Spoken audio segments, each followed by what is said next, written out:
Bonjour, je m'appelle Alexandra Derry, je suis chargée de projet biologiste pour la Fédération québécoise du saumon atlantique. Aujourd'hui, je viens vous parler des deux premiers stades de vie du saumon, soit les œufs et leur éclosion, ainsi que les alevins vésiculés. Les œufs sont pondus à l'automne dans des nids qui ont des caractéristiques qui sont bien spécifiques. Il faut que les roches soient assez grosses pour permettre à l'eau de bien circuler et aller oxygéner les œufs, mais pas trop grosses non plus, que ça donne un bon couvert pour se protéger des prédateurs.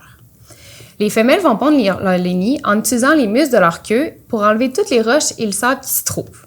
Une fois que le nid est fait, elles vont se positionner sur le dessus et elles vont attendre qu'un mâle vienne les rejoindre.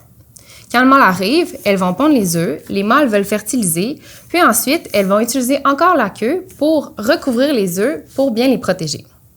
Dans la nature, environ un œuf sur 10 va éclore. C'est pourquoi les femelles ont besoin d'en pondre autant, certaines peuvent même en pondre jusqu'à 8000. Ils sont vraiment sensibles à les moindres perturbations, que ce soit la température de l'eau, le niveau de l'eau, la pollution ou les maladies, ça peut vraiment venir affecter toute une génération. Le cycle de vie du saumon fait en sorte que les taux de survie font une pyramide inversée, où les premiers stades de vie, c'est ceux que le taux de survie est le plus faible, ce qui fait du sens puisque c'est les plus vulnérables. Donc, c'est seulement les plus forts et les plus résistants qui vont être capables de revenir et de se reproduire. Une fois que l'hiver est fini, les œufs vont être prêts à éclore. Pour estimer le moment où est-ce que les œufs vont éclore, on peut se servir d'un calcul de degrés-jour. Dans le fond, la température, c'est ça qui va affecter leur évolution.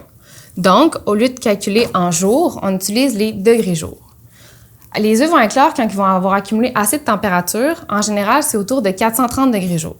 Par exemple, si l'eau de la rivière est à 5 degrés, ils vont avoir 5 degrés-jour.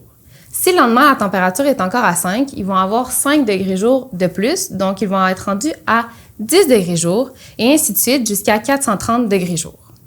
Dans vos aquariums, vous pouvez aussi faire le calcul avec vos professeurs puis estimer l'âge d'éclosion de vos œufs.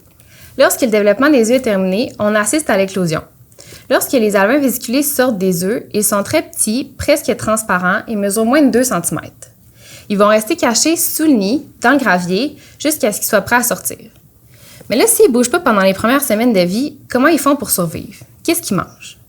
En effet, il faut savoir que les femelles ne donnent pas de soins aux petits alevins.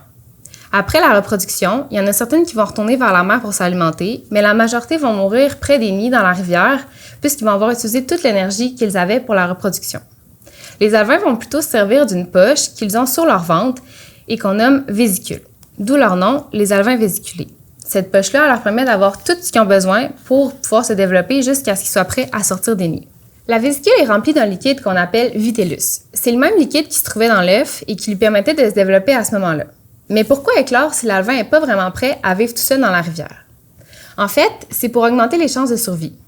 S'il fallait qu'un prédateur arrive, les œufs ne pourraient pas s'échapper. Même s'ils ne sont pas très bons nageurs, les alevins vésiculés peuvent se sauver et aller se cacher plus loin. Ainsi, même si les alevins vésiculés sont censés être bien cachés dans le gravier, ils doivent quand même faire attention aux prédateurs en raison de leur très petite taille. Dans les rivières du Québec, le chabot, les perches et les brochets sont de fréquents prédateurs des œufs et des alevins de saumon. Au fur et à mesure que les alevins vésiculés vont grandir, la poche sous leur ventre va diminuer puisqu'ils utilisent les nutriments pour se développer.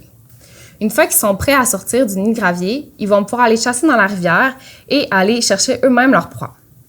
Et voilà, c'est tout pour notre capsule sur les premiers stades de vie du saumon. J'espère que ça vous a aidé à comprendre tous les défis auxquels ces jeunes-là doivent faire face pour survivre dans la rivière.